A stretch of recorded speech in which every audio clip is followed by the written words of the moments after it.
আকাশবাণী কলকাতা। স্থানীয় সংবাদ পড়ছে ধৃতি সেন শর্মা। প্রধানমন্ত্রী নরেন্দ্র মোদী আজ ডানকুনি লুধিয়ানা পণ্য করিডোরের উদ্বোধন করেছেন।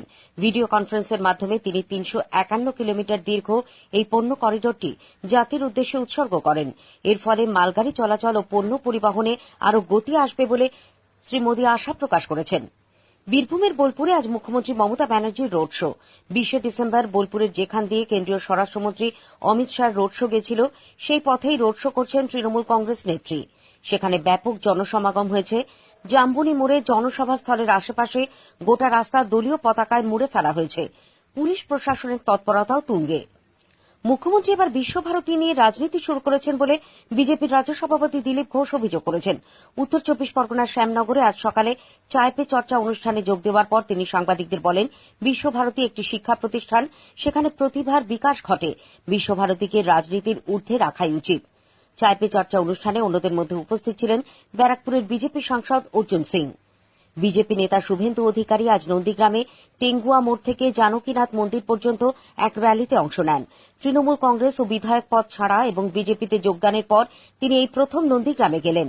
শুভেন্দু বলেন, মোদীজির দেখানো পথেই তিনি মানব কল্যাণের কাজ করে যাবেন।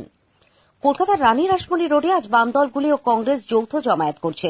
বাম কংগ্রেস আনুষ্ঠানিকভাবে জোট অনুমোদনের পর এটি প্রথম যৌথ কর্মসূচি।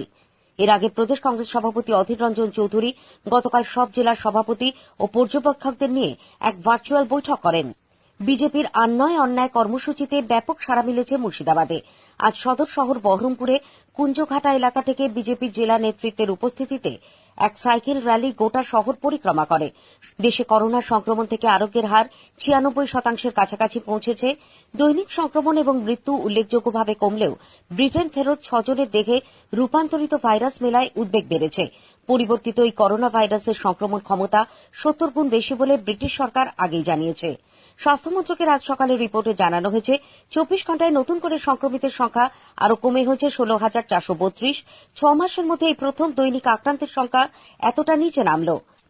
রাজ্যে কোভিড-১৯ থেকে আরোগ্যের হার ৯৫.৮৫%। দৈনিক নমুনা পরীক্ষা প্রায় ১০,০০০ কম হওয়ায় সংক্রমণের সংখ্যাও অনেকটাই কমেছে। প্রবীণ ফরওয়ার্ড ব্লক নেত্রী অপরাজিতা গোপী করোনা আক্রান্ত হয়ে প্রাণ হারিয়েছেন। গতকাল চন্দননগরে একটি বেসরকারি হাসপাতালে তার মৃত্যু হয়। বয়স হয়েছিল ৮৯ বছর। কয়েকদিন আগে হুগলি জেলার শেওড়াফুলিতে তার এক আত্মীয়ের বাড়িতে তিনি আসেন। সেখানে অসুস্থ বোধ করায় তাকে হাসপাতালে ভর্তি করা হয়। কোভিড-১৯ মোকাবিলায় কেন্দ্রীয় স্বরাষ্ট্রমন্ত্রকের জারি করা নীতি নির্দেশিকা ২০২১-এর ৩১ জানুয়ারি পর্যন্ত বলবৎ থাকবে।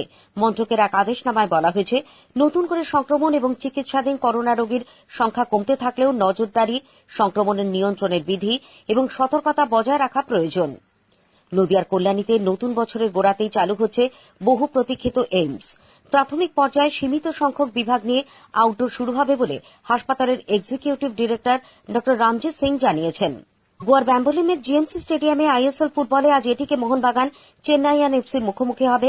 খেলা শুরু হবে সন্ধ্যে ৭:৩০টায়। প্রথম টেস্টের শোচনীয় পরাজয়ের পর মেলবোর্ন টেস্ট জিতে ভারত অস্ট্রেলিয়ার বিরুদ্ধে সিরিজের সমতা ফিরিয়েছে। খেলার চতুর্থ দিনে আজ জয়ের জন্য প্রয়োজন ছিল ৭০ রান। অধিনায়ক অজিঙ্কা রাহানের অপরাজিত ২৭ এবং শুভমান গিলের অপরাজিত ৩৫ রানের সুবাদে ২ উইকেটের বিনিময়ে ভারত জয়ের লক্ষ্যে পৌঁছে যায়। পুরুলিয়ার ঝালদা থানার বানসা গ্রামে নিয়ন্ত্রণ হারিয়ে বাড়িতে ঢুকে পড়া ভ্যানের নিচে চাপা পড়ে এক দম্পতির মৃত্যু হয়েছে। আজ ভোররাতে পিকনিক পার্টি নিয়ে রাঁচির হুড্রু ফলস যাওয়ার পথে ভ্যানটির চালক ঘুমিয়ে পড়ার কারণেই এই বিপত্তি ঘটে বলে মনে করা হচ্ছে। পশ্চিম বর্ধমানের দুর্গাপুরে ৩৪ নম্বর ওয়ার্ডের কাদা রোড এলাকায় আজ সকালে এক ব্যক্তির বস্তাবন্দি মৃতদেহ উদ্ধার ঘিরে চাঞ্চল্যের সৃষ্টি হয়েছে।